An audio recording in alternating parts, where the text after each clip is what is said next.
नमस्कार। आज हम 10वीं कक्षा की हिंदी की किताब से एक ऐसा पाठ उठाने वाले हैं जो ऊपर से तो बहुत सीधा साधा लगता है, पर असल में आज की जिंदगी का आईना है। शीर्षक है खुला आकाश और लेखक है कुंवर नारायण। और ये कोई कहानी या कविता नहीं है। नहीं, बिल्कुल नहीं। ये तो जैसे एक डायरी होती है ना, बस वैसी छोटे छोटे विचारों का एक संग्रह है। जी हाँ, और कुंवर नारायण कोई छोटा मोटा नाम नहीं है। वो हिंदी साहित्य के सबसे बड़े सम्मान ज्ञानपीठ से सम्मानित लेखक हैं। और दिलचस्प बात यह है कि वो नई कविता आंदोलन का एक बहुत अहम हिस्सा थे। अच्छा। और नई कविता की यही खासियत थी, वो आम आदमी की उलझनों, शहरी अकेलेपन और रोजमर्रा के संघर्षों को बहुत सीधी और सरल भाषा में सामने रखती थी। खुला आकाश उसी का एक बेहतरीन उदाहरण है। तो आज हमारा मिशन सिर्फ इस पाठ को समझना नहीं है, बल्कि ये देखना है कि दशकों पहले लिखे गए एक लेखक के निजी विचार आज हमारे लिए, हमारी इस भागदौड़ भरी जिंदगी के लिए कितने मायने रखते हैं। चलिए कुंवर नारायण के मन की दुनिया में उतरते हैं। तो सबसे पहला जो विचार है वो है अंदर की दुनिया। लेखक कहते हैं कि हमारे अंदर की दुनिया बाहर की दुनिया से कहीं ज्यादा बड़ी हो सकती है, लेकिन हम उसे छोटा करते चले जाते हैं, उसे बिल्कुल बेजान बना देते हैं। हाँ, हम बाहर की चीजों में इतना उलझ जाते हैं कि अंदर झांकने का वक्त ही नहीं मिलता। यहाँ वो एक बहुत ही बारीक संतुलन की बात कर रहे हैं। वो एक जगह लिखते भी हैं, आजादी, पूरी आजादी अगर कहीं संभव है तो इसी भीकरी दुनिया में ही है। मतलब सच्ची आजादी हमारे अंदर है। बिल्कुल। लेकिन फिर वो फौरन एक चेतावनी भी देते हैं कि इस अंदर की दुनिया को सिर्फ अपने स्वार्थ के लिए नहीं, बल्कि दूसरों के भले के लिए भी समृद्ध करना जरूरी है।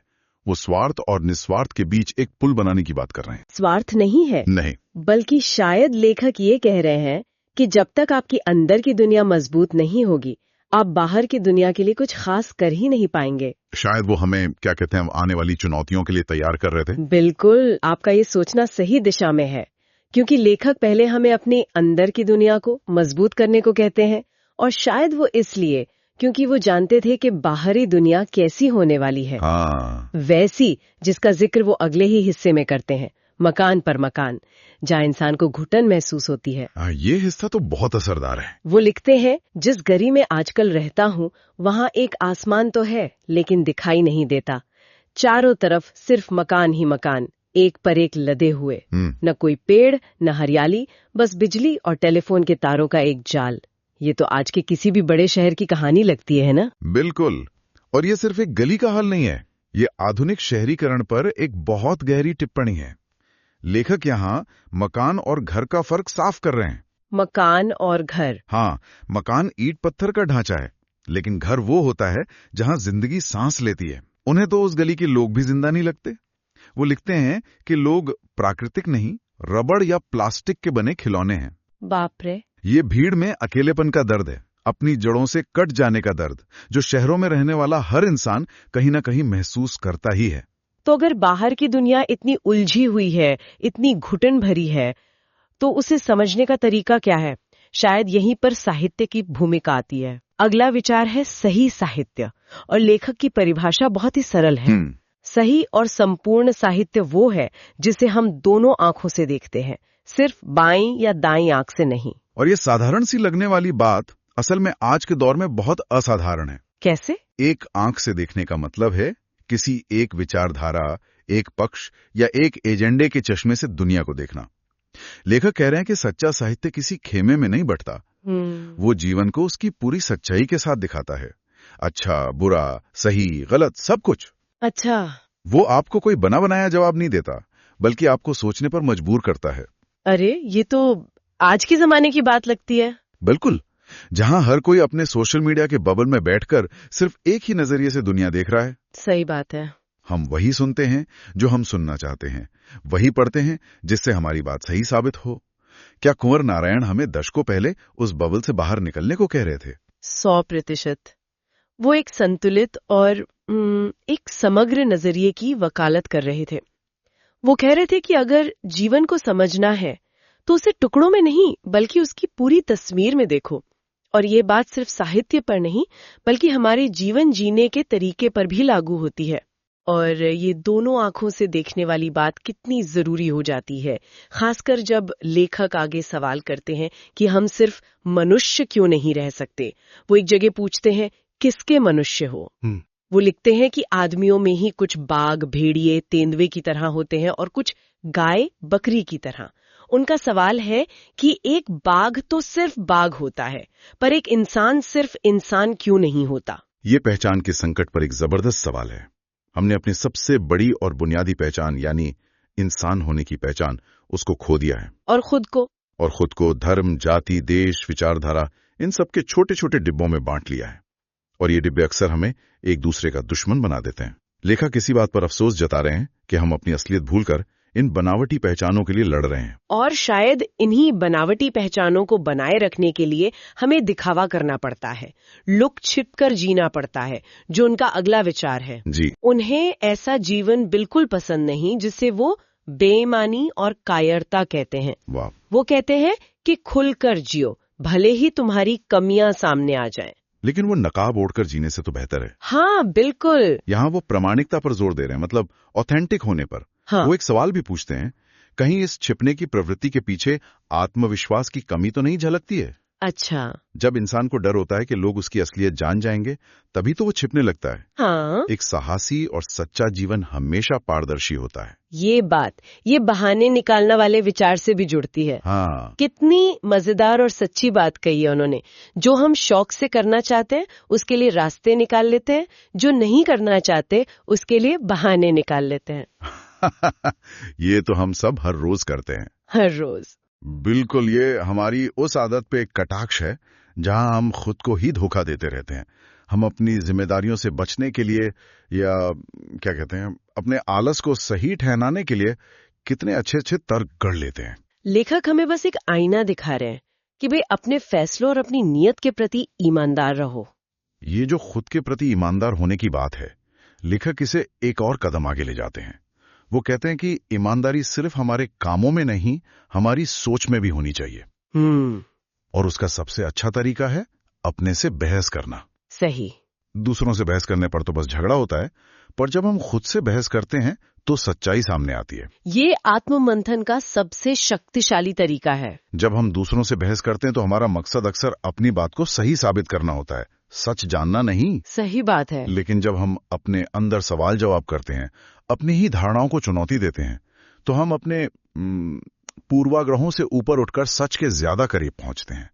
इससे सोच में स्पष्टता आती है। और इन सभी विचारों के बीच एक बहुत बड़ा सवाल उठता है, जीने का अर्थ। लेखक कहते हैं कि जीवन का मतलब सिर्फ बचे हुए साल गिनना नहीं है।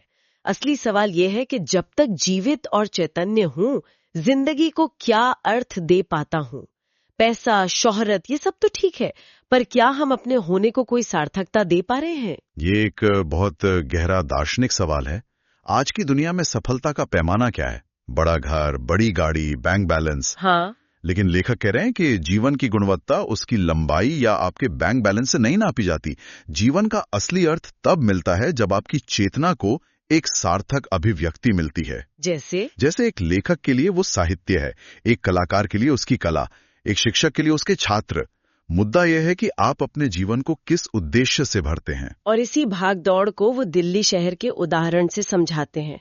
वो कहते हैं कि दिल्ली एक बहुत बड़ी बस की तरह है जो हमेशा चलती रहती है, सवारियों से ठसाठस भरी हुई। हाँ। यहाँ रहने का मतलब है किसी तरह पायदान पर लटक जाओ और बस लटके रहो ताकि भीड़ में गुम न हो जाओ। क्या कमाल का रूपक है। ये महानगरीय जीवन की सच्चाई है। हर कोई भाग रहा है, पर शायद किसी को नहीं पता कि पहुंचना कहाँ है। बस इस रेस में टिके रहना ही जिंदगी बन गया है। ये मकान पर मकान वाले विचार को और पुख्ता करता है, जहां इंसान अपनी पहचान और अपना अस्तित्व बचाने के लिए संघर्ष कर रहा है। और अब आते हैं उस विचार पे जो शायद आज के समय में सबसे ज्यादा प्रासंगिक है। कौन सा? चीजों की गुलामी। ओहो, हाँ। लेखक अपना अनुभव बताते हैं कि उन्होंने 40-50 हजार का एक कंप्यूटर खरीदा और अब वो उसके गुलाम बन गए हैं।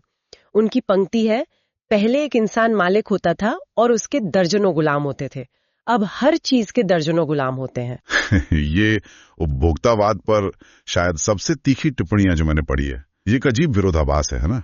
हम चीजें खरीदते हैं अपनी जिंदगी को आसान बनाने के लिए, अपनी आजादी के लिए। हाँ बिल्कुल। लेकिन होता इसका ठीक उल्टा है। हम उन चीजों के गुलाम बन जाते हैं। लेकिन एक मिनट, क्या ये चीजें हमें आजाद नहीं करती? कंप्यूटर और फोन से तो हमारे काम आसान होते हैं, हम दुनिया से जुड़ते हैं, तो फिर ये गुलामी कैसे हुई? सवाल बहुत अच्छा है।